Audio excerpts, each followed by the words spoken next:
जय श्री राधे कृष्ण। प्रिय मित्रों, वीडियो की शुरुआत करने से पहले आए हम सब मिलकर प्रार्थना करें। हे कान्हा, जो भी भक्त आज इस दिव्य अमृत संदेश को सुन रहा है, उनके जीवन में आपकी कृपा अनंत रूप से बनी रहे। उनके सभी दुख दूर हो, उनके मन में शांति और हृदय में भक्ति बढ़ती रहे। मित्रों, इस अद्भुत वाणी को सुनने से पहले नीचे कमेंट में जय श्री राधे कृष्ण अवश्य लिखें। आपकी ये भक्ति हमारी स्टोरी दुनिया की इस आध्यात्मिक यात्रा को और भी शुभ और भी ऊर्जा से भरपूर बना देगी। तो आइए बिना किसी विलंब के इस दिव्य यात्रा की ओर बढ़ते हैं। श्री कृष्ण कहते हैं कि जब मनुष्य स्वयं के साथ समय बिताना सीख जाता है, तब वह जीवन के वास्तविक स्वरूप को समझने लगता है। आत्मचिंतन एक ऐसा पथ है जो व्यक्ति को सत्य, शांति, आत्मज्ञान और आत्मशक्ति की ओर ले जाता है। लेकिन आज की भागदौड़ भरी दुनिया में हम इतने कामों, अपेक्षाओं और जिम्मेदारियों में उलझ जाते हैं कि खुद को ही भूल बैठते हैं।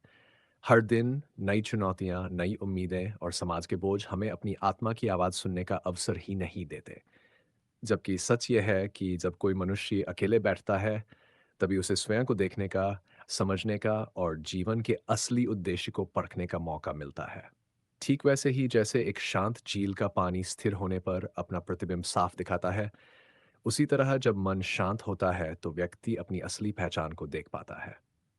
महाभारत में अर्जुन भी इसी उथल-पुथल से गुजर रहे थे। युद्ध का शोर, रिश्तों का तनाव, साथ जिम्मेदारियों का बोझ, इन सब ने उनके मन को भ्रमित कर दिया था। तभी श्री कृष्ण ने उन्हें आत्मचिंतन की ओर प्रेरित किया और जब अर्जुन ने भीतर झांका, तब उन्हें अपना कर्तव्य, अपना उद्देश्य और अपनी शक्ति दिखाई दी। आज भी यही सत्य है। जब हम अकेले होते हैं, तब हमें अपने जीवन के असल सवालों के जवाब मिलते हैं। क्या हम सही दिशा में जा रहे हैं? क्या हमारे फैसले वास्तव में हमारे मन से निकलते हैं या हम केवल समाज को खुश करने में लगे हैं? अकेलापन में ये परखने का अवसर देता है कि हमने अब तक जो निर्णय लिए वे हमारे आत्मबल से जुड़े थे या सिर्फ परिस्थितियों से प्रेरित थे। कई बार लोग भीड़ में बहकर ऐसे फैसले कर लेते हैं जो उनके मन की आवाज़ नहीं होते, लेकिन जब वे खुद के साथ बैठते हैं, तभी उन्हें सही दिशा का ज्ञान होता है। जैसे कोई युवक जो हर वक्त दूसरों में उलझा रहता है, लेकिन जब कुछ समय अकेले बिताता है, तो उसे अपनी असली इच्छाओं और सपनों का पता चलता है। आज के दौर में मोबाइल, सोशल मीडिया, मनोरंजन सब हमारे मन को इतना भर देते हैं कि आत्मा की आवाज़ दब जाती है। इसलिए आत्मचिंतन के लिए अकेलापन अनिवार्य है। श्री कृष्ण सिखाते हैं कि जो व्यक्ति अपनी आत्मा की आवाज़ सुनना सीख जाता है, उसके लिए बाहरी दुनिया का शोर महत्वहीन हो जाता है। इसी आत्मचिंतन से व्यक्ति आत्मनिर्भरता प्राप्त करता है। कृष्ण कहते हैं, जो अपने कर्मों के प्रति स्वयं जिम्मेदार बनता है, वही सच्चे अर्थों में स्वतंत्र होता है। मनुष्य अक्सर सहारे ढूंढता है, परिवार, मित्र, समाज, लेकिन जब जीवन उसे अकेला कर देता है, तो तब उसे असली शक्ति का पता चलता है। पांडवों का वनवास इसका सबसे बड़ा उदाहरण है। महलों की सुविधाओं से दूर रहने पर उन्होंने धैर्य, साहस, शक्ति, तपस्या और ज्ञान सीखा और यही आत्मनिर्भरता उन्हें महान योद्धा बनाती है। आज भी जब मनुष्य हर छोटी बड़ी समस्या में दूसरों पर निर्भर रहता है, तो वह अपनी आंतरिक शक्ति को पहचान नहीं पाता। लेकिन जब उसे खुद निर्णय लेने पड़ते हैं, खुद संभलना पड़ता है, तब वह अनुभव करता है कि सच्ची शक्ति तो हमेशा उसके भीतर ही थी। श्री कृष्ण अर्जुन को भी यही सिखाते हैं। अपने फैसलों की जिम्मेदारी लो, अपनी शक्ति को पहचानो और अपने कर्मों के प्रति स्वयं उत्तरदायी बनो। जब मनुष्य ऐसा करता है, तभी उसका आत्मविश्वास बढ़ता है और वह जीवन का स्वामी बन जाता है। श्री कृष्ण कहते हैं, जो व्यक्ति अपनी शक्ति को अपने भीतर खोज लेता है, उसे बाहरी सहारों की आवश्यकता नहीं रहती।